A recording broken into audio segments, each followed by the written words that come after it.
como os principais temas de debate o que é inovação, formas de inovação, melhoria de processos e produtos, PME Inovação, oportunidade de mercado, fontes de financiamento para a inovação, fontes de pesquisa e outras de formas de apoio. Como moderador, nós convidamos diretor do Departamento de Micro, Pequena e Média Indústria, DEMP, Carlos Bittencourt. Convidamos também palestrante Marcelo Nakagawa, professor e coordenador do Centro de Empreendedorismo do INSPER.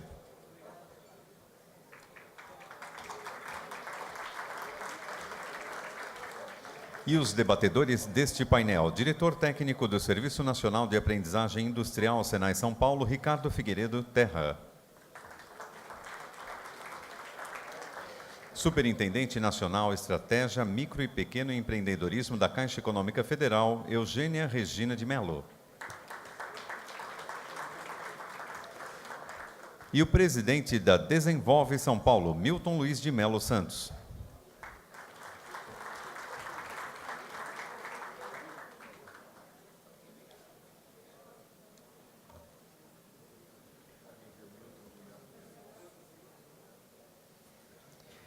Com a palavra o moderador, Carlos Bittencourt.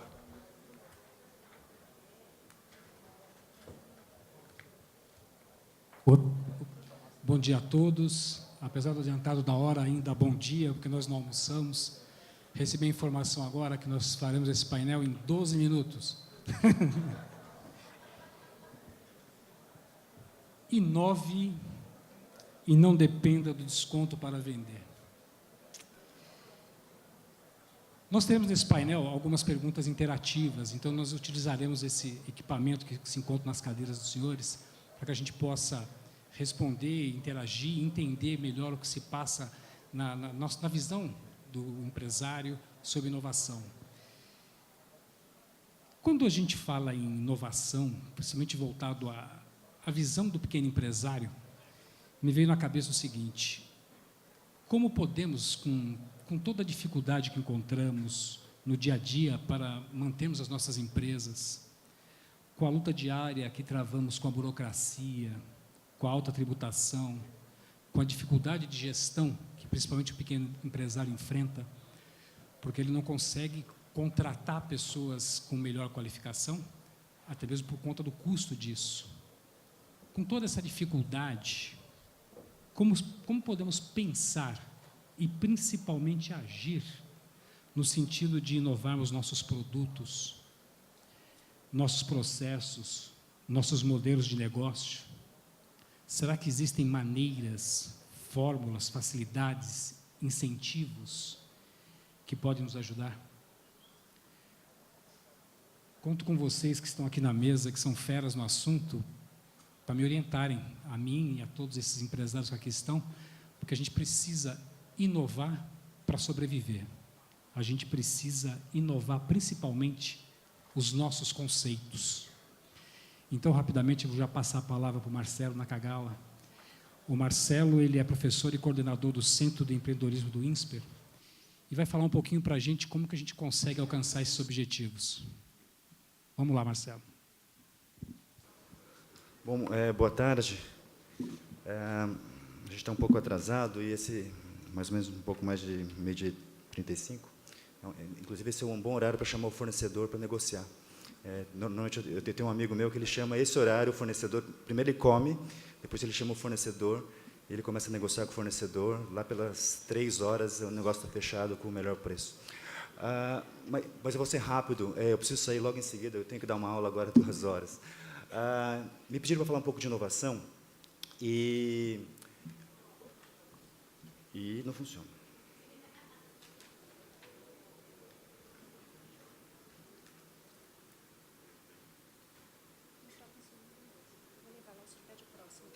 Tá, então, por favor, pode passar o próximo slide, por favor.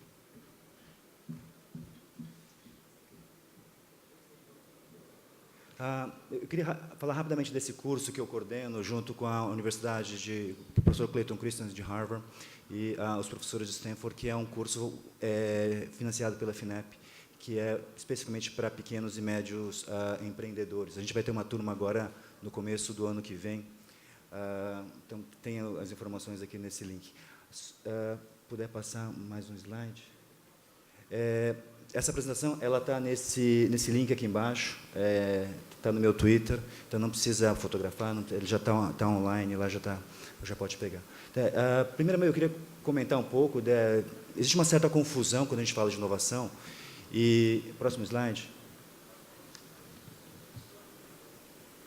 que é basicamente uma discussão de que tem inovações que foram descobertas e inovações que foram invenções, né? Então, basicamente, você tem inovações que foram percebidas, né? A pessoa olhou e falou, isso tem um benefício, tem um valor, e tem aquelas inovações que foram propositalmente buscadas, elas foram propositalmente pesquisadas, a pessoa foi em busca daquilo, né? E você tem também inovação e gestão de inovação. Normalmente, quando a gente faz cursos ou palestras, normalmente a gente fala de inovação, a gente fala pouco de gestão de inovação, eu vou tentar falar um pouco das duas coisas, mas não necessariamente é a mesma coisa. Próximo. Inovação está na moda, né? Então, é uma pergunta que eu sempre faço para os empreendedores e para os meus alunos, e aí o próximo slide.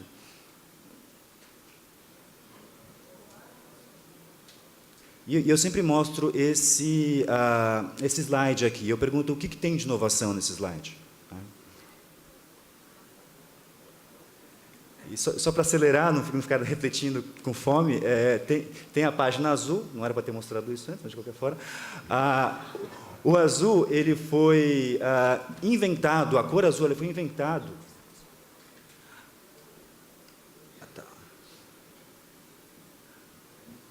A primeira vez que o azul aparece de uma forma artificial, digamos assim, criada pelo homem, foi mais ou menos em 3.000 a.C. Isso daqui é um hipopótamo que tem no Metropolitan Art. É a primeira peça azul que se tem na sociedade moderna, porque, na verdade, o azul ele não existe em grande quantidade, de uma forma natural, né? Então, na verdade, o azul ele começou a existir aqui em 3.000 a.C., mas o azul ele foi criado, ele foi, entre aspas, inventado, ele foi sintetizado em 1704. E depois, o azul que a gente conhece mesmo, o azul cobalto, ele foi criado, né, ele foi inventado em 1807. Isso é para falar que, antes da invenção do azul, né, os quadros eram assim, porque, na verdade, o azul até existia, mas o azul era muito caro. Só pintores que eram financiados por pessoas muito ricas tinham acesso à cor azul. O pintor normal, normalmente, não tinha acesso, então ele tinha que se virar, né? Depois que o azul foi inventado, a gente passa a ter quadros assim, que, na verdade, o azul ele passa a ser encontrado em qualquer loja ou qualquer... não sei se tinha loja naquele espaço, mas era fácil você encontrar a cor azul. E, na verdade, a discussão, quando a gente fala que inovação está na moda agora, na verdade, inovação sempre foi importante. A gente só evolui em função da inovação. Tudo que foi criado pelo homem um dia foi uma inovação, né? É que hoje a inovação está um pouco mais na moda, basicamente em função das condições de competição, porque, na verdade, você competir só por custo, para muitas empresas é um suicídio. É muito difícil você competir por custo, você pode ter vantagem durante um certo tempo, mas talvez essa vantagem não se sustente durante muito tempo. Você compete por qualidade, mas hoje qualidade já não é vantagem competitiva, a qualidade basicamente é o mínimo que você tem para competir no mercado. Você pode competir por tempo, o fato de você conseguir produzir ou levar um produto com mais rapidez. Você consegue produzir com flexibilidade, customizando linhas de produtos aí. E hoje a gente fala muito de inovação como vantagem competitiva. As empresas precisam inovar para serem mais competitivas, por isso que inovação, entre aspas, está mais na moda agora do que no passado, né? Quando a gente fala de inovação nas empresas, a primeira discussão é uma discussão a mais importante, que, na verdade, é o que é inovação, né? E a resposta ela é muito parecida com vida saudável. Se a gente perguntar para as pessoas, né, você tem uma vida saudável, você privilegia, você gosta de ter uma vida saudável, todas as pessoas vão falar sim, eu gosto de uma vida saudável. Quando você olha, se a pessoa tem uma vida saudável de fato, você começa a perceber que não é mais ou menos assim, você come pizza com Coca-Cola Light. Então, você fala que é importante, mas aquelas pessoas que praticam mesmo vida saudável são poucas, né? E, por outro lado, é importante. Quando a gente fala de inovação nas empresas, você perguntar para as empresas, inovação é importante para o seu negócio? O empresário vai falar, claro, inovação é super importante para o meu negócio. Mas quando você olha o que a empresa faz, né, qual é o esforço dele de inovação, você percebe que, na verdade, é a tal aí pizza com Coca-Cola Light. Porque, na verdade, ele fala, mas ele não faz, né? Por que ele não faz? Ele não faz por uma série de razões, né? A primeira razão principal é literalmente a falta de disciplina, né? Não adianta, se você não tiver a disciplina de querer ser inovador, muito provavelmente você vai ter lances de inovação, mas essa inovação ela não vai ser contínua, ela não vai ser sistemática, então tem que ter disciplina. A segunda discussão importante é a discussão literalmente o que é inovação, porque o maior problema hoje que a gente tem é a quantidade de livros especialistas, gurus da inovação. E se você pegar 3 livros, cada livro vai colocar uma definição diferente de inovação. Então, para o empresário, o que ele tem que entender? Tem 4 níveis de inovação, né?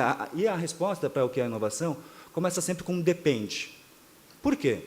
Você tem aquela inovação em conversa de boteco, né? Inovação de conversa de boteco é qualquer novidade, né? Se o seu amigo começou, sei lá, a pintar a unha do pé, né? Para ele é uma inovação. Você não vai discutir, eu também pinto, você também pinta. Não, é uma novidade, você não vai discutir se é inovação ou não é inovação. Inovação é conversa de boteco, né? Inovação dentro da empresa. A empresa precisa ter uma definição de inovação. E essa definição de inovação ela tem que ser mensurável, gerenciável e ela tem que ser atingível. Porque senão, se você não tiver uma definição de inovação, qualquer coisa passa a ser conversa de boteco. E aí você não consegue gerenciar, porque você não gerencia conversa de boteco e nem esse é o objetivo. Então, se a empresa tem interesse em ter uma disciplina, de ter uma gestão de inovação, ela precisa ter uma definição de inovação, e uma definição de inovação que seja entendida por todos na empresa, inclusive fornecedores, clientes, né? Eu vou falar um pouco de manual de Oslo, que na verdade é um parâmetro que a gente utiliza isso, mas nem sempre é a melhor opção, né? Existe inovação na captação de recurso. A FAPESP tem linha para inovação, a FINEP tem linha para inovação, o BNDES tem linha para inovação, o CNPq, Senai tem linha para inovação. Você precisa entender primeiro o que está sendo chamado de inovação naquela linha. FINEP, muitas vezes, ela lança um edital, dependendo do edital, a definição de inovação vem um pouco diferente. E a definição de inovação que muitas vezes a FINEP usa é totalmente diferente do que a FAPESP usa. Então, aí não importa o que a sua empresa chama de inovação. Se você quer dinheiro da FAPESP, do PIP, do pitch da FAPESP, se vira para entender o que a FAPESP chama de inovação e tenta caracterizar de acordo com entendido pela fonte do recurso. Existe um quarto nível de inovação, que é a inovação do ponto de vista jurídico. Aquelas empresas que são tributadas na base de lucro real, elas podem deduzir da base de cálculo de imposto de renda tudo que elas investem em inovação, a lei do bem aqui. Mas aqui é uma inovação do ponto de vista legal, você, empresa, precisa se preocupar em caracterizar legalmente que aquilo que você está fazendo vai ser aceito pela Receita Federal como inovação. Então, tem uma preocupação aí de definição de inovação. Então, tem formas de inovação, né? Me pediram falar formas de inovação. Normalmente, as formas de inovação mais conhecidas, né, ou mais trabalhadas pelas empresas é o que está no Manual de Oslo. O Manual de Oslo é basicamente um esforço de tentar padronizar a definição de inovação, né? Muitas vezes, para pequena e média, talvez isso não funcione, talvez precise de uma definição mais simples, mas o Manual de Oslo coloca que a inovação é uma implementação de um produto ou serviço, né, novo ou significativamente melhorado, um processo, um novo método de marketing e um novo método organizacional. O requisito mínimo para se definir inovação é que elas sejam novos ou significativamente melhorados para a empresa. Então, o Manual de Oslo ele considera a inovação para a empresa, não importa se tem no mercado ou não, mas essa é a definição do Manual de Oslo, né? Se você pega a definição da Whirlpool, a Whirlpool fala, inovação para a Whirlpool tem que ser novo no mercado, tem que ter valor para o acionista e tem que ter benefício claro para o cliente. Então, se for novo para o mercado, tiver valor para o acionista e benefício claro, para a Whirlpool é inovação. Depois ela vai tentar identificar qual ideia de inovação pode ser mais priorizada, que possa trazer, por exemplo, mais valor para o acionista, né? O aspecto geral da inovação é que ela tem que ter sido implementada, né? Outra discussão de inovação, isso aqui é uma discussão mais acadêmica, mas basicamente você tem inovação de produto, serviço, processo, método de marketing, novo método organizacional. Você tem aquela inovação que é incremental, você melhora um pouco, você tem vende um produto de uma forma mais barata, mais rápida, desenvolve um processo mais otimizado, mais confiável. Inovação radical é aquela inovação que ela traz uma grande transformação.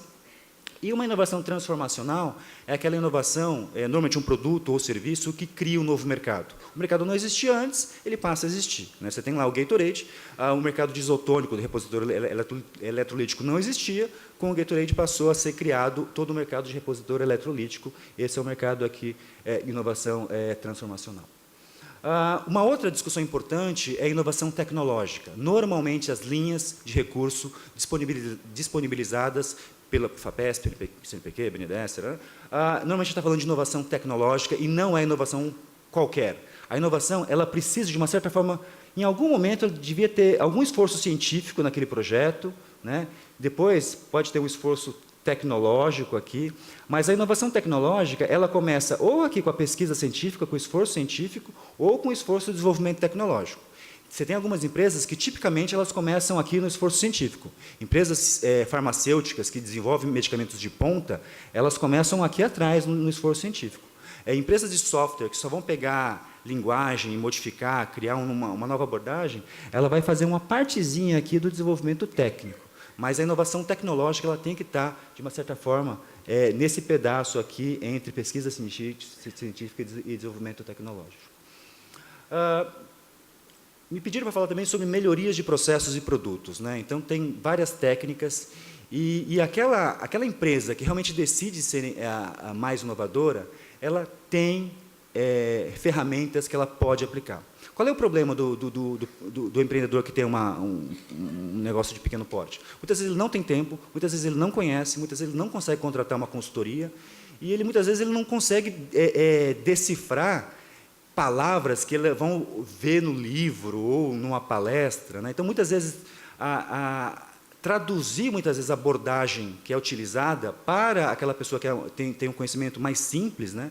É muito difícil, né? Então, eu tenho feito um esforço junto com a Editora Globo. A Editora Globo tem um negócio chamado Movimento Empreenda. Eu sei que a PEGNA aqui é uma das apoiadoras. A Editora Globo tem feito um negócio chamado Movimento Empreenda. A Movimento Empreenda, a Editora Globo tem colocado o tema empreendedorismo em todas as revistas, em todos os meses. Inclusive Crescer, Quem, não só as de negócio. E eu tenho desenvolvido ferramentas, que é basicamente pegar conceitos que são utilizados por grandes empresas e tentar traduzir isso de uma forma muito simples. Uma ferramenta tem 3 páginas, cada uma dessas ferramentas, e o empreendedor ele pode ler aquela página, pelo menos ele não vai ficar tão perdido, pelo menos ele vai saber o que ele pode buscar mais de informação. Em 3 páginas ele consegue entender a lógica, pelo menos, né? E aí tem algumas ferramentas que eu coloquei aqui. Uma ferramenta aqui é uma ferramenta que foi desenvolvida pela 3M. A 3M ela tem um negócio que eu chamo de inovômetro, mas a Ampei falou que ela registrou esse nome, então eu tenho que achar outro nome para isso. Mas é basicamente um questionário que você pode fazer com os seus colaboradores, né? Normalmente, eu peço para passar esse questionário, nível de diretoria, ou se tiver vários níveis, né, passar para vários níveis e perceber como que o tema inovação é trabalhado na empresa. Então, a primeira discussão é que todos na empresa sabem definir inovação. Muitas vezes os diretores falam sim, todos os diretores sabem definir inovação. Mas muitas vezes aquela pessoa que está na parte mais operacional ele fala, não, a gente não sabe o que é inovação. Então isso aqui é bacana, são várias questões aqui que instiga a empresa a medir como que está o tema inovação, como que é percebido o tema da inovação dentro da empresa. E se você passar isso a cada 6 meses ou a cada 1 ano, você sempre vai ter aí um panorama de como que esse tema está sendo trabalhado dentro da sua empresa, né? Então são perguntas muito interessantes que podem ser trabalhadas e ajudam a empresa sempre uma empresa mais inovadora. Uma outra coisa que eu acho importante, e isso também modificou muito o jeito que eu percebo inovação, foi quando eu li esse livro aqui, A Arte de Imitar. Esse livro, basicamente, ele fala que todas as inovações no mundo foram copiadas. Então, isso tira um peso de todo mundo. Você não precisa ser um mega gênio criativo para ser inovador, se você aprender a copiar. Então, basicamente, você tem que se liberar para poder copiar. A gente aprende copiando os nossos pais, né? Todas essas potências econômicas aprenderam copiando uma outra potência econômica anterior, depois eles aprendem a criar coisas novas, né? E aqui nesse livro ele tem uma lógica que é não copie de lugares muito próximos, né? Pega mal, né? Ou se você copiar, não mostra, né? Pega mal quando você copia de lugares muito próximos, a ideia não é essa. Mas você pode copiar de lugares similares, né? Quando o conceito de desktop foi criado, era basicamente pegar aqui a tampa, né, de uma mesa e transformar isso de uma forma visualmente. Então, é uma situação análoga, né? Você pega lá a linha de montagem de Ford, né? Foi inspirada no frigorífico da Swift Armour. O Ford foi lá no frigorífico, viu o boi, entre aspas, sendo desmontado, Depois ele imaginou o boi, ao contrário, sendo montado, ele voltou para a fábrica dele e começou a pensar numa linha de produção, e foi inspirado aqui em Ford. E você se passa a ser mais inovador quando você copia de lugares distantes, né? Quando você busca situações distantes, começa a observar situações distantes e começa a trazer essa situação distante para o seu negócio. Você pega o livro, né, A Origem das Espécies de Darwin, foi copiado, né? Basicamente foi copiado desse livro, que era Princípio da Geologia aqui. Então, basicamente, quando Darwin partiu na navegação, ele levou junto esse livro, e nesse livro aqui, esse livro defendia que um dia a areia da praia foi parte do morro. O morro, um dia, foi uma montanha. E aí a montanha foi sendo desgastada, virou morro. O morro foi sendo desgastado, virou areia. E só que para isso tinha que ter bilhões de anos e não milhares de anos, como era pregado naquele momento. Mas o Darwin, quando ele leu isso, ele falou, interessante, o relevo vai se adaptando, né? Por que os animais não podem fazer exatamente a mesma coisa? E daí surgiu a ideia desse livro aqui, né? E o mais genial dos inovadores de todo mundo copiava descaradamente, né? O primeiro iPod e vários outros produtos da Apple foram copiados, né? Isso aqui é um radinho da Brown, da década de 50. Então, se você aprender a copiar de lugares similares ou de lugares distantes, você passa a ter uma capacidade criativa muito maior, desde que você fale, eu posso copiar, eu sei copiar, né? Como que eu posso melhorar processos e produtos? Essa parte aqui da arte da cópia tem uma ferramenta minha que eu falo sobre isso. Eu falo de outras ferramentas que o empreendedor pode utilizar também. Uma coisa mais básica são técnicas de gestão da qualidade. Tem vários empreendedores ainda que podem ter muitas vantagens aplicando técnicas simples de gestão da qualidade. Muitas vezes, melhoria de processos, se a empresa considera aquilo, inovação para mim é aumentar a receita e reduzir custo. Tudo aquilo que for gerar novas receitas e gerar novas reduções de custo, para mim, empresa é inovação. Perfeito, né? E aí, algumas técnicas de gestão da qualidade, elas podem ajudar muito. Por exemplo, uma que eu gosto muito, a Poka-yoke, é basicamente uma técnica para eliminar falhas em processos produtivos. Uma coisa muito simples, né? Eu tenho falhas no processo produtivo, os meus funcionários estão errando no processo de fabricação. Como é que eu crio um método para diminuir ou reduzir esse risco? Um exemplo simples que eu coloco aqui é o exemplo da minha casa. Eu tenho uma filha agora de 9 meses e ela toma Aditil e esse Noriporundum. As duas caixas são iguais, né? E a gente fica o tempo todo com medo. Será que a gente está dando o remédio errado? Tem que dar de manhã cedo, você acorda meio com sono, né? Então, basicamente, eu coloco uma fita aqui, azul, e você, com isso, você consegue visualmente diferenciar ou evitar um erro, minimizar a chance de um erro, né? Então, o Poka-yoke trabalha muito isso, é uma técnica muito simples, permite a criatividade, a geração de ideias, de como que eu reduzo falhas, né? Tem uma outra técnica que o Senai trabalha muito bem no Brasil, chamada TRIZ. Eu não estou olhando meu tempo aqui, tá? E TRIZ é uma técnica que veio da Rússia, e o Senai pioneiramente tem trazido isso para o Brasil, que é basicamente você utiliza lógicas para criar novos produtos, novos processos, né? Então, você tem lá uma lógica que é remoção ou extração, né? Você remove ou separa a parte indesejada, né?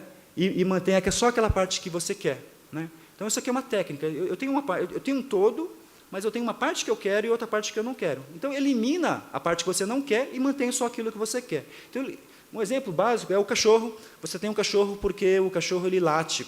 Se você mora em casa, se o ladrão chegar, o cachorro late. Você gosta do latido, mas você não gosta do cachorro, porque tem que lavar, tem que dar banho, tem que levar, faz cocô, não sei o quê.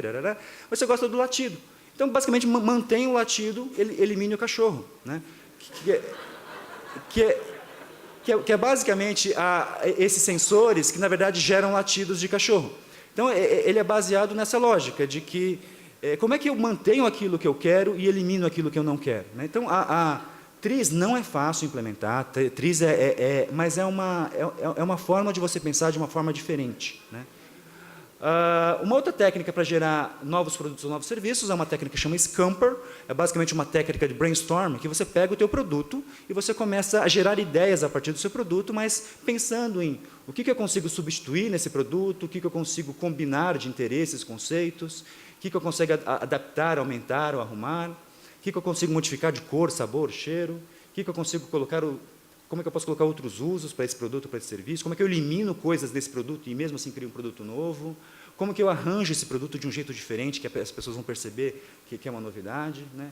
Tem vários exemplos, eu só coloquei aqui de uma floricultura, esse aqui é um caso real, né? É um empreendedor americano, que na verdade ele estava sendo muito pressionado pelas floriculturas online, ele tinha uma floricultura pequena, ele falou, o que eu posso substituir na minha floricultura, né? O que eu consigo combinar de interesse, as pessoas dão flores para quê, né? Por que as pessoas compram flores, né? Para que você dá um arranjo de flor, né? Como é que eu posso dar um outro uso para um arranjo de flor, né? O que as pessoas podem fazer com um arranjo de flor? E ele criou uma empresa chamada Edible Arrangements, que basicamente vende arranjo de frutas, e aí ele criou todo um novo mercado de arranjo de frutas, saindo daquele mercado que já estava muito competitivo no mercado de flores. Uma outra técnica, que é uma técnica extremamente importante, é uma técnica que está muito na moda agora, chamada Design Thinking, e eu recomendo que assim, todo empresário aprenda um pouco mais Design Thinking, porque, na verdade, todos os grandes empresários que a gente teve na história, eles foram Design Thinkers. O que é Design Thinking, na verdade? Você, de uma certa forma, você pensa, como é que eu crio uma melhor experiência com o meu produto ou com o meu serviço? Então, antes de você pensar no produto ou no serviço, você pensa, como é que eu ofereço uma experiência de consumo mais relevante, mais útil, mais inspiradora? E depois eu vou pensar nas outras coisas, né? Primeiro eu penso na experiência, e depois eu vou ver se a pessoa deseja aquilo, se financeiramente é viável, se tem tecnologia para isso. E, para explicar Design Thinking em um minuto, normalmente eu utilizo uma lógica aqui do ketchup. Ketchup foi criado em 6.000 a.C. na China, né? E aí demorou aí séculos, né, para a Heinz, né, uma empresa brasileira, ter colocado o ketchup dentro do vidrinho, né? Esse vidrinho ele é super badalado como objeto de design, junto com a garrafa da Coca-Cola, o vidrinho da Heinz também é super elogiado. E demorou mais 200 e poucos anos para perceber que as pessoas tinham dificuldade com o restinho do ketchup, né? Quando o ketchup estava lá no finalzinho, né, você manda... né? E demorou assim, 200 e poucos anos para perceber que você poderia criar uma melhor experiência do uso do ketchup, né? Então, o Design Thinking ele prega muito essa questão de como é que eu crio uma experiência de consumo mais agradável, mais relevante. E, para isso, o empreendedor, né, o empresário, ele tem que ter uma visão de antropólogo. Ele tem que olhar o mercado, observar o consumo, perguntar para pessoas que consomem muito, pessoas que consomem muito pouco o produto dele, buscar situações análogas para criar situações de consumo, experiências de consumo mais relevantes e mais inspiradoras, né? E aí tem a inovação na pequena e média empresa. Então, inovação é uma disciplina que pode ser aplicada por qualquer empresa de qualquer porte, né? Algumas empresas elas são naturalmente inovadoras, porque o empreendedor ele é naturalmente inovador, mas mesmo aquelas que a empresa não tem essa cultura, ela pode fazer isso. Baseado basicamente em 4 P's. O primeiro é o P de propósito. O empreendedor ele precisa, por que eu quero inovar? Ele tem que ter um interesse muito claro. Qual é o objetivo de todo esse esforço de inovação? E esse objetivo ele tem que ser mensurado, tem que estar dentro da estratégia da empresa. Depois a empresa tem que pensar num processo. Normalmente esse processo é parecido com um funil. As pessoas dão ideias, depois essas ideias vão sendo avaliadas até virar produto, processo, método de marketing, modelo organizacional. Valorizar pessoas, né? Não só pessoas da empresa, mas pessoas de fora da empresa. Muitas vezes você inova com o fornecedor, né? E ter políticas para incentivar o comportamento mais inovador das pessoas. Então, na hora de contratar, na hora de promover, né, na hora de fazer a avaliação de desempenho, também tem o critério de quanto que o colaborador contribuiu para a capacidade de inovação da empresa. Bom, tem várias ferramentas, tá, basicamente tudo que eu falei aqui tem ferramentas. Está aqui no meu Twitter. Tem algumas ferramentas que a gente não postou ainda, porque, na verdade, eu estou finalizando, mas assim que ficar pronto eu mando para vocês. Aqui no meu Twitter também tem uma pesquisa que eu fazendo junto ao CNPq, eu estou avaliando a inovação na pequena e média empresa. Se vocês puderem responder essa pesquisa, eu sei que é chato, mas fazendo um favor para mim, e depois eu vou distribuir o resultado para todos, tentando entender como é que é realmente inovação, como é que está a inovação hoje na pequena e média empresa, que é um projeto do CNPq, e está nesse link também aqui. Isso aqui é o site do Movimento Empreenda. E só para finalizar, né, inove e tenha uma empresa mais saudável, porque, na verdade, inovação sempre vai tornar a empresa mais saudável, né? Sempre você vai ter uma empresa mais ágil, uma empresa mais criativa, uma empresa mais bacana para se trabalhar, uma empresa mais querida pelo colaborador e pelo fornecedor e também pelo cliente. Então, inovar é também uma questão de ser saudável dentro da empresa. Então, basicamente é isso. Obrigado, gente.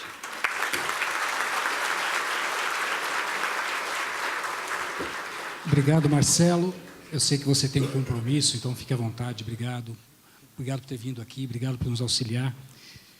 Então, podemos colocar que sobrevivência, pensar na sobrevivência da sua empresa, é fundamental que você pense em inovar, para que você possa sair daquela rotina, aquele vício que nós temos de tentar todos os dias simplesmente atendermos os nossos fornecedores, os pedidos, e tentarmos com isso buscar algum tipo de crescimento, sair da sobrevivência, buscar a excelência. Precisamos, então, definir em nossa empresa o que é inovação na nossa empresa. Precisamos, com isso, então, um objetivo claro, política clara e um projeto. Então, pensando em inovação, eu gostaria de fazer uma pergunta para a plateia. Então, seria possível colocarmos a primeira pergunta, aquela, que acho que é a pergunta 8 na sequência? É possível? Porque aí vocês utilizam esse equipamento que já está com vocês para que possa ser votado e, com isso, a gente ter uma visão um pouco melhor do que vocês pensam como inovação. Você já inovou ou desenvolveu algum projeto de inovação em sua empresa? Sim ou não? Depois que a gente ouviu um pouquinho o que é inovação.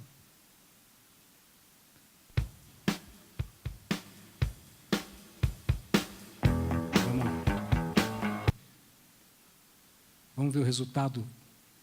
Olha aí, nós temos um percentual muito grande de pessoas que já desenvolveram algum projeto de inovação em sua empresa, quase 80%. Então, podemos dizer que inovação não é uma novidade, é uma necessidade.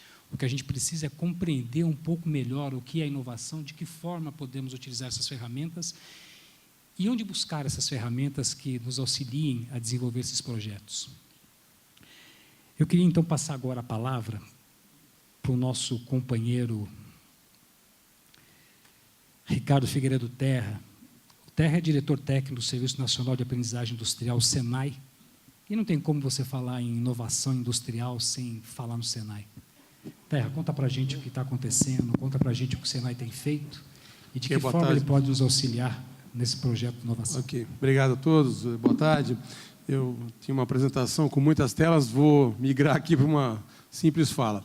Mas nós fomos desafiados, primeiro, pelo nosso presidente Paulo Scaff, a questão de 4 anos, de que o SENAI deveria mudar um pouco o rumo da sua história. Nós temos um passado bastante reconhecido aí, longo, no campo da educação profissional. E tínhamos aí ações, e assim como vocês responderam, um conjunto expressivo de movimentos voltados à inovação. Mas, nessa primeira reflexão motivada pelo nosso presidente, o primeiro passo que nós demos foi, na realidade, estabelecer um modelo de gestão, né? Até porque nós já tínhamos, historicamente, dado algumas trombadas dentro do próprio SENAI. E um exemplo que eu trago aqui, só para ilustrar e reforçar a necessidade de se estabelecer uma gestão para o tema, é de que nós temos um programa no SENAI chamado Inova SENAI, em que a gente motiva alunos e professores do SENAI de São Paulo a terem contato com a inovação. Então, não é uma simples feira de ciências, mas eles têm uma ideia, a partir dessa ideia isso é trabalhado, a busca de anterioridade, de verificação se esses projetos realmente são inéditos, etc. Tal. Muito bem. A questão de 4 anos, nós, na 6ª ou 7ª edição do Inova SENAI, nos deparamos com um problema. Um aluno nosso disse o seguinte: olha, isso aqui é uma coisa que eu concebi, apesar de ter desenvolvido dentro do SENAI de São Paulo, com apoio de professores do SENAI, com recursos do SENAI, isso é meu, tá certo? E aí nós percebemos um primeiro problema: nós não tínhamos uma política de propriedade intelectual declarada na nossa casa, que definia a quem pertence, tá certo, esse processo inovativo. Então, tudo isso nos fez, nesse desafio pautado pelo nosso presidente, de que a gente deveria, primeiro, criar um modelo de gestão. E é isso que eu, na realidade, sugiro a todas as pessoas que querem, de alguma forma profissional, entrar no campo da inovação, que se aprofundem nessa questão, primeiro, da gestão. Isso modifica contratos de trabalho, isso tem relação com a questão da propriedade intelectual, mas isso tem relação também com o aporte de recursos, com o tempo e recursos que a empresa mobiliza para essa ação. Dentro do Senai São Paulo, nós usamos aí, basicamente, nesse modelo de gestão, vou ser muito rápido aqui, quatro pilares que são fundamentais para nós. O primeiro é um aspecto prospectivo, né? Olhar para o mundo e para o Brasil, quem está fazendo inovação, como está fazendo, como se organiza esse processo. E, para isso, a gente fez incursões internacionais. Hoje, a Sociedade Fraunhofer, que é uma entidade alemã, mas que tem centros em diferentes países do mundo e detém aí um conjunto expressivo de ações no campo da inovação, é nosso parceiro. Um centro suíço de inovação também, o CECEM. Polidesign é outro parceiro nosso, internacional. Aqui no Brasil, a Agência USP de Inovação, temos feito vários trabalhos com a USP, com a Unicamp também. Ou seja, o primeiro ponto era compreender quem está atuando nesse campo da inovação e como isso tem se desdobrado, até para começarmos a entender um pouco a sistemática e, principalmente, os problemas de por que isso não avança e não gera a estatística desejada pelo país. O segundo ponto importante era, a partir desse aprendizado, transferir para o nosso modelo de educação todo esse aprendizado. Então, o Senai é uma instituição de educação e tem como objetivo formar aí novos talentos para o mercado. Seria muito importante que, nessa formação, a gente trabalhasse a questão da formação de um empreendedor tecnológico, de um empreendedor cultural. E, para isso, então, um conjunto de ações se estruturaram nesse segundo eixo que compõe o nosso modelo de gestão, que é a inovação no campo da nossa educação. Um terceiro eixo estruturante, na realidade, foi traduzido aí na nossa infraestrutura. Nós tínhamos uma infraestrutura de escolas e precisávamos, obviamente, adequar essa infraestrutura para que apoiasse o processo de inovação junto às indústrias paulistas e brasileiras. Aí então se estruturou um conjunto, na realidade, de plataformas tecnológicas que são bastante largas. Nós temos aí plataformas na área de alimentos, na área têxtil, na área gráfica, na área de eletrônica, microeletrônica, etc., associada a um grande desenvolvimento de capital humano. Quer dizer, nós temos aí também, quem trabalha nessas plataformas são pessoas, e nós investimos muito fortemente em pessoas. Hoje temos aí um conjunto expressivo de pessoas dedicadas com HH exclusivamente nessa plataforma que sustenta o nosso modelamento de inovação. E aí se inclui laboratórios de serviços. Hoje nós somos a maior rede privada de laboratórios acreditados pelo Inmetro no Brasil. Podemos fazer um conjunto bastante largo de ensaios. É só um exemplo aqui que eu trago. E, por fim, o quarto pilar, e talvez o mais importante, é o pilar de atendimento às empresas. E aí nós constituímos um conjunto de ações, projetos e programas que são hoje vivenciados aí pelo Senai. O que eu destaco aqui, talvez, de maior relevância para esse público, é o nosso edital de inovação.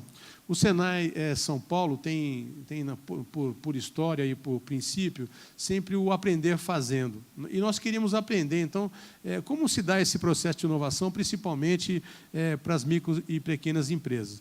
E o primeiro problema que nós nos deparamos é que as prospecções que fizemos internacionalmente, percebemos lá que lá foi um movimento que foi das empresas para as universidades a pressão, até por conta de mercados, etc. Esse não é o caso que se aplica ao Brasil. Então, no Brasil, a gente tinha que criar um modelamento muito singular, muito próprio do nosso país. E esse edital de inovação nos permitiu compreender melhor este movimento. O primeiro gap que a gente encontrou nesse processo de inovação, principalmente no que tange a micro e pequena empresa, é que as empresas têm ideias, e têm ideias bastante interessantes.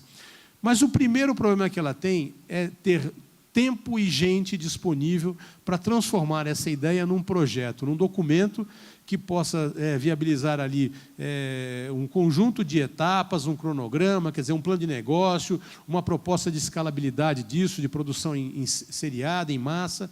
Então, esse é o primeiro momento em que a gente percebeu que muitas dessas boas ideias acabam morrendo nesse primeiro momento. Então, aí nós fizemos a primeira intervenção do Senai. Nós criamos, para o nosso edital de inovação, o apoio às empresas que têm as ideias de agentes de inovação do Senai. Então, uma pequena empresa que tem interesse em participar do nosso edital e tem uma boa ideia, tem alguma coisa que, como todos colocaram aqui e nos antecederam, essa visão é interessante e a possibilidade de colocar um novo produto, nós deslocamos até essa empresa um agente de inovação do Senai, que a empresa constituirá um projeto, tá certo? Vai preparar transformar essa ideia num documento formal que poderá ter acesso inicialmente ao nosso edital, mas que terá como produto também um documento que poderá ir buscar recursos a outras fontes de financiamento, como foram citados aqui, FINEP, FAPESP, etc. Então, esse era um primeiro gargalo que nós percebemos, e aí já se tem uma prestação de serviço à micro e pequena empresa no campo desse edital. O nosso Conselho Regional, presidido pelo presidente Paulo Scaff, tomou a decisão de aportar recursos do Senai São Paulo na inovação. Então, no nosso edital, há recursos do Senai São Paulo financeiros e econômicos para isso. O ano passado, aportamos perto de 26 milhões destinados apenas a financiamento de projetos para o nosso edital. Bom, o próximo passo é a empresa, então, que concorre ao nosso edital, de posse desse documento, e aí entra num processo de análise, riscos mercadológicos, tecnológicos, etc., e é selecionado. Uma vez selecionada, o ICT que executará é o próprio Senai, que é um ICT da indústria, quer dizer, da qual o empresário tem uma forte ascendência sobre isso. Esse processo é conduzido por nós junto com a empresa e outros parceiros, se forem necessários. Ao entrarmos com esses projetos, eu vou citar aqui um exemplo muito simples, interessante, e está até inclusive exposto aqui, é uma válvula reguladora de oxigênio, acho que já foi até citado no outro evento como esse, mas é interessante porque ela traduz muito claramente o fenômeno desse nosso edital. A empresa nos procurou para transformar uma válvula reguladora, todo mundo aqui que tem filho já fez inalação no hospital, e aquela válvula de oxigênio, a empresa tinha uma excelente ideia. Todo mundo, quando vai começar a ajustar aquela válvula, abre a válvula e até chegar na pressão correta, fica vazando o oxigênio. O oxigênio não é barato, tá certo? Isso se perde muito oxigênio, até que se chega à pressão adequada. Aí começa o processo de inalação. Ao terminar o processo de inalação, a pessoa vai lá de novo, fecha essa válvula reguladora, portanto, desregula a pressão, o ajuste feito anteriormente, e o próximo processo novamente se abre. Qual é a ideia da empresa? Simples. Instalar uma válvula abre e fecha, on-off, ao mesmo corpo da válvula reguladora. A pessoa ajusta a pressão uma vez, vai começar uma inalação, abre, na próxima, finalizou a inalação, fecha, no próximo evento, abre novamente e fecha, sem ter que ajustar a pressão e, com isso, ter perda de oxigênio. Uma excelente inovação, mas aí isso chegou para nós dentro de uma plataforma, e aí essa questão da discussão aberta do tema, uma plataforma de manufatura. Nós tínhamos a ideia ali de fazer apenas uma construção. Quando nos deparamos com o primeiro problema, aquilo teria um custo muito alto, porque acoplar duas válvulas no único corpo custava muito caro. Bom, aí isso avançou por uma plataforma de materiais do Senai, onde nós descobrimos que, e o mundo caminha para isso, em vez da usinagem subtrativa, arrancando o cavaco, o mundo caminha para a usinagem aditiva. Quando vocês levantam o capô do carro de vocês, vocês vão perceber várias peças já injetadas e com materiais especiais. Minha avó certamente duvidaria de a gente tirar a batata frita com uma escumadeira de plástico dentro do óleo, e isso acontece com muita frequência na casa de todos. Então, primeira mudança foi que isso entrou por uma plataforma de manufatura de metal mecânico e foi para uma plataforma de materiais. Isso deixou de ser uma peça usinada, passou de ser uma peça injetada. Isso ganhou contornos de design, uma bela intervenção de design que mudou completamente a geometria daquela válvula, tornando ela um elemento, quase que um objeto de desejo, porque ela tem uma geometria bastante diferenciada, né? Bom, tudo isso foram incorporações que foram sendo feitas ao longo do processo e que, na realidade, reforçam tudo o que foi dito anteriormente aqui. E, por fim, nós temos nesse edital de inovação a possibilidade e a ajuda de fazer com que seja protegido essa ideia pela empresa. Então, a empresa passa a ter um apoio do Senai de São Paulo no que tange à proteção disso. Então, todo o resguardo dessa propriedade intelectual é assegurado à empresa, até porque a ideia partiu dela. Tal. O Senai é coautor nisso, e se a empresa vai continuar produzindo isso, ela não nos paga nada. Se um dia ela tem a intenção de fazer o licenciamento disso, aí sim nós vamos discutir o licenciamento para um terceiro. Então, esse é só um exemplo. Eu queria aqui deixar também à disposição de vocês. Nós temos um conjunto de equipamentos e projetos que foram executados com micro e pequenas empresas. Como o presidente Paulo Scaff citou no início, mais de 80% das empresas que participam do nosso edital de inovação são de micro e pequenas empresas, alguns até de empreendedores tecnológicos. Então, em linhas gerais, eu só citei um exemplo aqui, até pelo avançar da hora.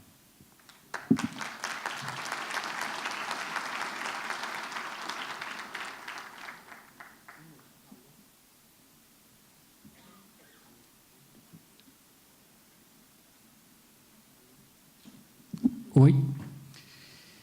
Inovar, então, não são só ideias e boa vontade. Inovar requer organização. Terra, eu queria que você falasse rapidamente, quando a gente fala em Senai, você falou no edital, o edital muito importante, às vezes o empresário de pequena empresa, ele não sabe como ter acesso a esse serviço, como ter acesso a esse edital, como você, como um pequeno empresário, pode chegar no Senai e buscar projeto, levar o seu projeto, buscar incentivo. Como que ele busca o Senai? Onde ele vai? Como ele faz? Foi. Através da nossa rede de escolas. Nós temos hoje uma rede de 91 unidades no estado de São Paulo. Isso provoca uma mancha aí praticamente em todo o estado, então nós estamos presentes aí em todas as grandes regiões. Qualquer escola nossa é porta de entrada, não só para o edital, mas hoje, como eu citei, nós somos a maior rede de laboratórios acreditados pelo Inmetro no Brasil. Então, nós podemos prestar um conjunto de serviços aí bastante expressivos no desenvolvimento de produtos e de processos, verificando, na realidade, a conformidade disso, junto a normas, etc. Nós temos hoje uma rede de design instalada no Senai de São Paulo, em 3 grandes frentes. Na frente de moda, e é a mais tradicional e mais antiga, e todo mundo nos reconhece por isso, mas nós temos também uma na área gráfica, que também é bastante robusta e que trabalha não apenas a questão de produtos gráficos, mas as embalagens, etc. E uma terceira, que é recente e também bastante importante, que é a parte de design industrial, né? Essa de produto. O Senai tem uma vantagem imensa, porque o Senai, primeiro, nós somos buscar parcerias de relevo. O Polidesign é um parceiro nosso internacional nisso. O segundo ponto é que a gente combina, dentro das nossas estruturas tecnológicas, o conceito de design não apenas como forma, mas como materiais. Então, o exemplo que eu dei da válvula, né, uma coisa é você discutir geometria. Tem um empresário aqui de São Paulo que diz que ele tem no seu quadro uma designer que pensa o mês inteiro em formas, e é uma fábrica de mamadeiras, né? Mas ele falou, Terra, um dia ela me apresentou um negócio aqui que para essa mamadeira custaria certamente uns R$80 no mercado, quer dizer, e nenhum cliente vai pagar R$80. Então, quando você pensa design apenas no campo da forma e não em materiais, em processos de fabricação, você torna essa solução, de certa forma, muito limitada, né? E o Senai tem essa característica, porque a gente tem toda uma estrutura que permite que esse design de produto possa ter essa visão, não apenas de forma, mas de materiais, de processos construtivos, quer dizer, de scale-up. Essa rede está disponibilizada também em todo o estado de São Paulo. Nós temos inúmeros projetos com empresas. Aqui presente tem o Breno, que é um empresário aqui de São José dos Campos. Minha sogra está com uma doença degenerativa e hoje é uma usuária de cadeira de rodas. E o Breno fabrica uma cadeira de rodas na qual houve uma interferência de design do Senai. E a cadeira de rodas ficou maravilhosa. É uma cadeira de rodas que você é diferente, quer dizer, bonita e o que é mais interessante, né, adequada ao público e às condições do nosso país. Quer dizer, então, o design não olhou apenas geometria, materiais, construir, mas olhou também essa questão. E, às vezes, a gente percebe que o pessoal acredita pouco nessas intervenções de design. Então, aqui também é um produto interessante que nós temos à disposição. Em qualquer escola da nossa rede, é a porta de entrada para que isso seja encaminhado dentro das nossas estruturas. Obrigado, Terra. Eu gostaria, antes de passar a palavra para a Eugênia, colocar a segunda pergunta, que era importante para isso, para essa visão. É a pergunta 9. Poderia colocar, por gentileza? Você que já inovou, ou tentou inovar em sua empresa, a sua maior dificuldade foi no âmbito técnico ou financeiro? Vamos lá.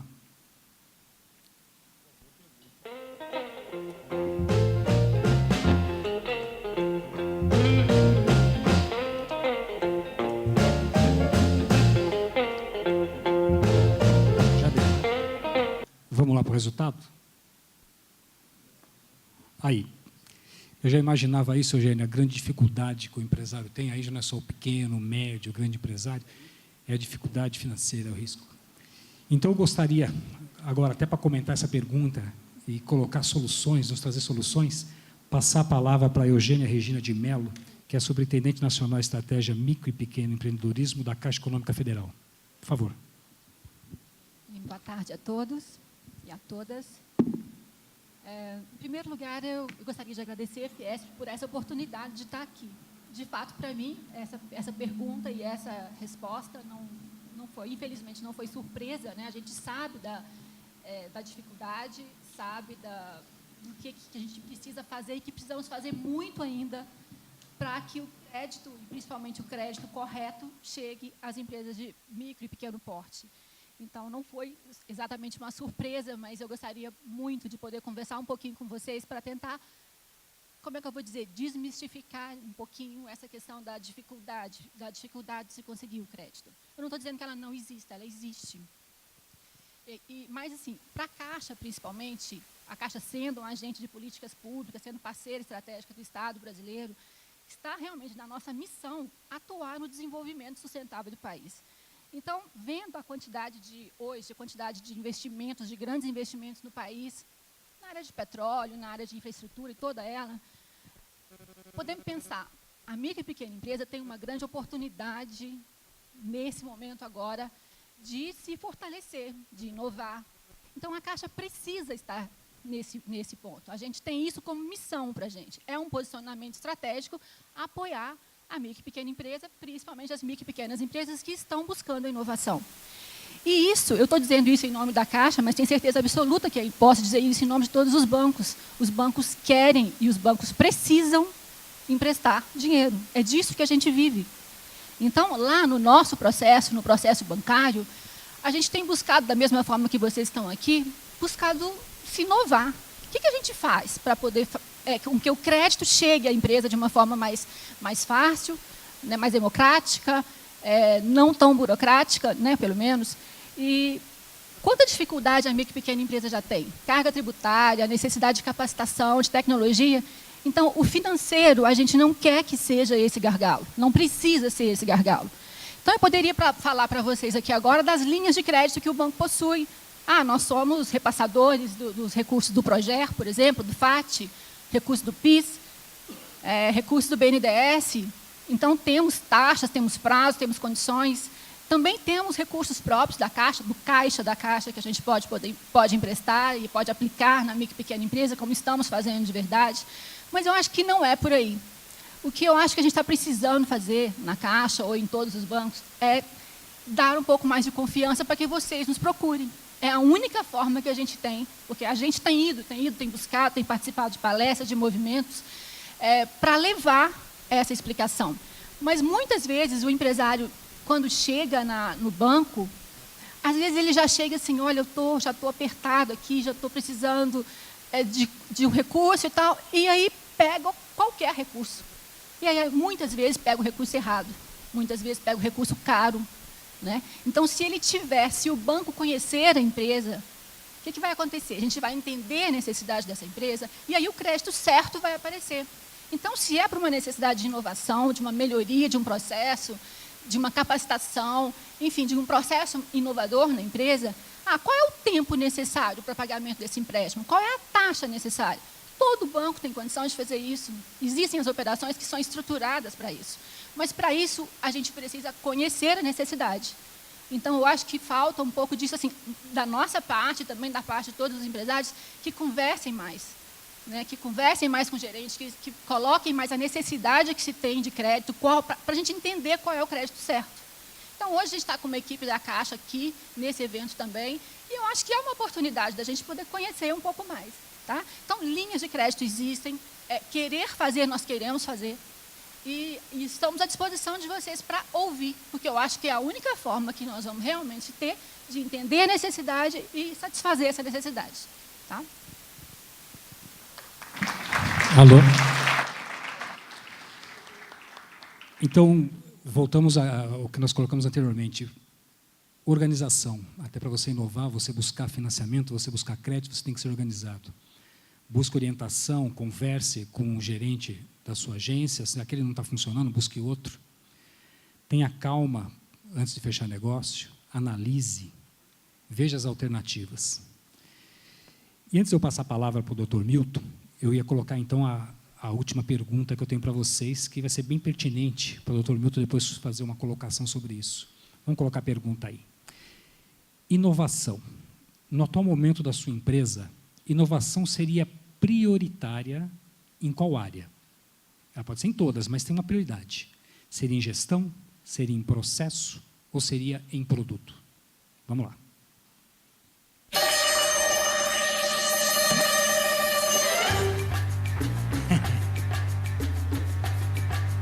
Isso é quase impossível. Vamos ver o que aconteceu. Olha, a gente tem 40, 35, 27. Então, está bem dividido isso, mas a gente tem ali mais questão de gestão e processo. Então, gestão e processo requer organização, requer incentivos financeiros. Então, eu gostaria de ouvir, pegando essa deixa dessa pergunta, dessas respostas, a palavra do Dr. Milton Luiz de Melo Santos, que nos honra aqui com a sua presença nesse painel. Ele é presidente da Agência de Desenvolvimento Paulista, a Desenvolve SP. Por favor, doutor Milton. Obrigado, Carlos. Boa tarde a todos. Eu sei que, dado o horário, que nós já estamos agora 1h30, deve estar todo mundo aí já pensando muito mais em atender uma necessidade imediata, que é se alimentar. Portanto, eu vou ser também o mais conciso possível, mas eu queria agradecer mais uma vez o convite da Fiesp. Aliás, nós temos participado desse evento todos os anos, desde que a Desenvolve São Paulo foi constituída em março de 2009, nós temos participado desses eventos, procurar trazer aqui para vocês sempre alguma informação relacionada à atividade que vocês têm, mas sempre ligada à questão do apoio ao fomento, ao desenvolvimento, através da atuação da Desenvolve São Paulo como instituição financeira do governo do Estado e voltada sempre para financiar o desenvolvimento da economia paulista. Esse tema da inovação é um tema que nos é muito caro no atual momento. Nós temos nos debruçado na instituição, porque todo dia nós recebemos um número muito grande de empresas que nos consultam para obter financiamento para o desenvolvimento de seus projetos, para a ampliação dos seus negócios e também para a inovação. A inovação é algo que, hoje em dia, tem permeado a atuação dos empresários, principalmente os pequenos e médios empresários, porque sabem que tem que inovar na sua gestão, no seu processo, no produto ou no desenvolvimento de novas tecnologias. Isso tudo tem que estar combinado para que vocês consigam aquilo que é uma palavra de ordem geral, que é competitividade. Para ter competitividade, eu preciso ter um diferencial, eu preciso ter produtividade, e tudo isso está relacionado à questão da inovação, está relacionado à questão da formação gerencial, educacional dos nossos empreendedores. E a Desenvolve São Paulo, então, preocupada com esse tema e considerando que aqui em São Paulo nós temos um potencial extraordinário para o desenvolvimento de novas tecnologias, para o aprimoramento de produtos e serviços, através das nossas universidades, dos nossos parques tecnológicos, das faculdades de tecnologia, das incubadoras que existem aqui, é que nós, então, estamos cada vez mais olhando com um carinho e atenção muito grande aonde é que a Desenvolve São Paulo pode apoiar as empresas de vocês. Então, criamos, a partir daí, linhas de financiamento com esse enfoque. Porque, lembrando mais uma vez, a Desenvolve São Paulo, como agência de fomento, é uma instituição financeira do governo do Estado de São Paulo, é um banco de desenvolvimento, como é, por exemplo, o BNDES.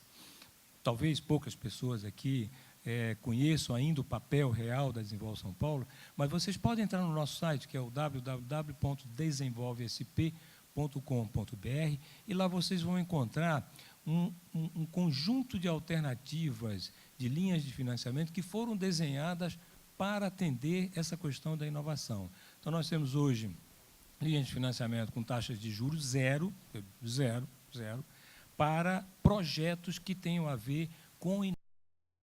Naturalmente, você prove que aquele seu projeto, ele carrega, ele traz consigo uma inovação, por exemplo, como foi mostrado aqui, de gestão, ou inovação de processo, ou inovação de produto. E, nesse contexto, então, nós temos essas linhas de financiamento com taxas de juros que são extremamente favoráveis, com prazos mais longos, porque, afinal de contas, não dá para fazer um financiamento de inovação com capital de giro. Pelo amor de Deus, tem certo momento a gente vê, infelizmente, isso acontecer com o pequeno empresário, que, não tendo opções ou não conhecendo, ele acaba caindo na alternativa que o seu agente financeiro lhe propõe, que é um capital de giro, e, naturalmente, isso não vai dar certo. Ele vai pagar esse capital de giro e não vai conseguir gerar os resultados que ele esperava com aquele processo que está em curso de inovação dentro da sua empresa. Então, nós temos linhas de financiamento com prazos mais longos, adequados, para que o seu projeto tenha condição de maturar e, a partir daí, você gerar os recursos necessários e suficientes para poder pagar o financiamento junto à Desenvolve São Paulo. A propósito, nós celebramos, há coisa de 3 meses atrás, um convênio com a financiadora de projetos, a FINEP, um programa chamado InovaCred, tem tudo a ver, InovaCred, inovação, crédito para inovação. Esse programa que foi assinado, e a Desenvolve São Paulo é a única instituição financeira aqui no Estado de São Paulo a repassar esses recursos, nós temos, então, recursos suficientes para realizar financiamento às empresas que nos procurarem, trazendo, então, o projeto que você está desenvolvendo, está naquela fase que precisa de ter o apoio financeiro para que ele se transforme numa realidade e você consiga passar de patamar dentro do seu mercado com mais competitividade e, obviamente, se tornando um ator mais importante dentro do nicho ou do segmento que você atua. Mas, além disso, é importante ressaltar aqui para todos vocês que nós olhamos o lado do financiamento, mas olhamos um outro lado muito importante, que é o lado do investimento sob a forma de capital de risco. Então, nós temos hoje 4 fundos de investimento em que nós participamos como investidor. Portanto, ao invés de eu pegar o capital nosso e sair comprando participação nas empresas de vocês, sempre de forma minoritária, para que vocês tenham condição, com aquele capital, poder implementar os projetos que vocês têm em mente, já que dificilmente a pequena empresa consegue acessar o mercado de capitais. Elas ainda estão num estágio em que o seu capital é fechado, portanto, não tem como captar um recurso barato. Nós fazemos isso através dos chamados fundos de investimento em participação, que são fundos regulamentados pela Comissão de Valores Mobiliários, pela CVM, onde existe todo um conjunto de regras que permite com que você tenha muito mais segurança pelo lado do investidor no que diz respeito ao aporte do seu capital e a perspectiva de uma rentabilidade. Esses fundos de investimento em participação, nós temos hoje, então, fundos que investem em empresas que estão desenvolvendo novas tecnologias ou novos processos, na área mesmo de tecnologia da informação e comunicação, na área, por exemplo, de biotecnologia, na área de nanotecnologia, que é uma área que vem crescendo muito, com os investimentos maciços em nanotecnologia. E, mais recentemente, nós lançamos aqui no governo do Estado de São Paulo, lançamos um fundo com a denominação Inovação Paulista. esse fundo de 100 milhões de reais, onde a Desenvolve São Paulo ela é a líder desse processo, mas tem junto como investidores a FAPESP, que é a Fundação de Apoio à Pesquisa do Estado de São Paulo, a FINEP, investindo também. Nós temos, junto conosco, além da Desenvolve São Paulo, nós temos o SEBRAE São Paulo e mais 2 outras entidades que estão investindo nesse fundo. A ideia desse fundo, de novo, ao invés de eu financiar o seu projeto, eu entro como sócio através de um fundo, sempre de forma minoritária, e você, com aquele recurso, e mais ainda, não só com recurso, mas o fundo também, ele provê governança para a sua empresa, ele lhe auxilia ou com a indicação de um profissional para a área financeira, para a área de controle, para a área de marketing, ou até mesmo dentro do conselho, para lhe ajudar a trazer aquele projeto que está no papel para a realidade. Então, nós colocamos o recurso na empresa e, além disso, vai também a questão da profissionalização da gestão. Então, são essas iniciativas que têm sido adotadas no âmbito aqui do Estado de São Paulo, através da Desenvolve, que nos tem permitido, aos poucos, entrar num segmento, no nicho, que é extremamente relevante para que nós possamos sair desse conceito de uma economia ainda fortemente baseada no setor primário e passar para uma economia onde nós estamos agregando conhecimento científico, agregando inteligência e, obviamente, com isso, nos destacando no comércio internacional. E eu tenho certeza que várias das empresas que estão aqui, obviamente, trabalham desenvolvendo sempre novas alternativas, buscando incrementar os seus negócios, até porque estão mirando no comércio internacional, e para chegar nesse comércio internacional é preciso que a gente tenha diferencial. Sem diferencial, dificilmente nós conseguimos sobreviver. Então, queria mais uma vez dizer a vocês que nós estamos à disposição na Desenvolve São Paulo para que vocês nos procurem, para que vocês possam trazer os seus projetos e, a partir daí, então, nós tenhamos condição de desenhar, estruturar uma linha de financiamento ou, então, através de um fundo de investimento, aquilo que é mais adequado, aquilo que é mais apropriado, para que você tire do papel o seu projeto e faça ele entrar em execução. Queria, portanto, agradecer mais uma vez a oportunidade de estar aqui nesse evento e dizer que estamos sempre à disposição de todos vocês, as pequenas, micro e pequenas e médias empresas lá na Desenvolve São Paulo. Muito obrigado, cara. Obrigado, doutor Milton. Então, inovar não é uma missão impossível, é uma missão possível, mas é uma missão. E toda missão requer iniciativa. Então, busque informação. Coloco também o DEMP, o Departamento da Micro e Pequena Indústria, aqui da Fiesp, à disposição, para que possa orientá-los, encaminhá-los às outras entidades, e com isso a gente conseguir crescer, conseguir sair da sobrevivência das nossas empresas à excelência.